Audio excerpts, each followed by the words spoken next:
mabuti naman at medyo napag-usapan na gusto man iba, pero ito, talagang all out pa rin ang GMA sa'yo.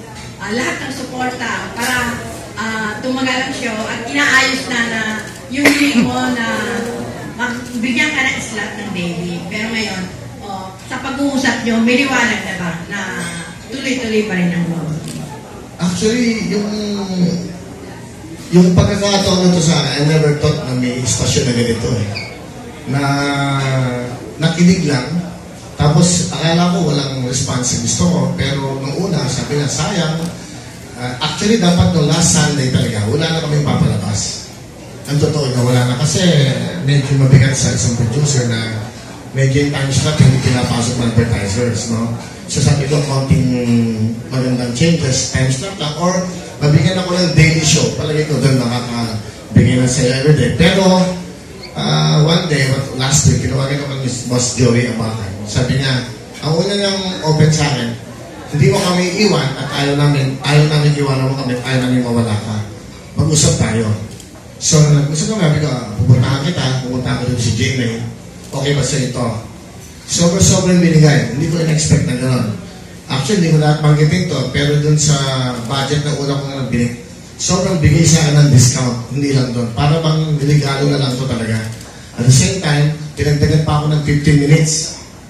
Na, tapos yung time slot niya, ito nga, back-to-back nung pinasaya, which is 12 to 2 o'clock to 3:15, wawawin. Napakagandang kombinasyon eh.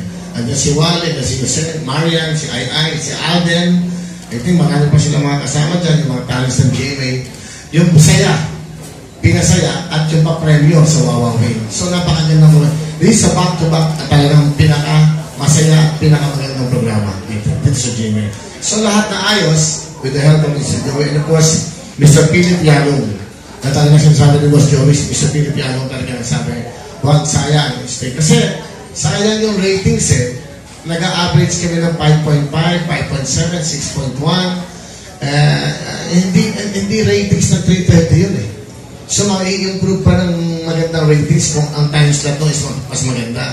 And hopefully, itong Sunday, which is this coming Sunday, isa back-to-back saya.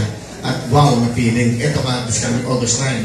So, ang daling kausap, wala nang sa kanyang kontrata. Ang importante, nandito ka sa amin. Ang importante, mapasaya mo ulit yung kababayan natin. Hindi lang sa Pilipinas, sa buong mundo, which is yung Pinoy TV.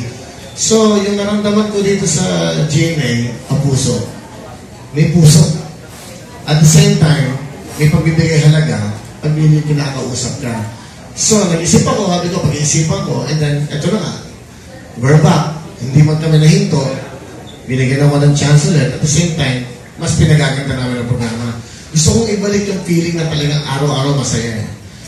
Hopefully, pag gumanda ng ito, hopefully by maybe end of the year or next year, daily show ng wawawin.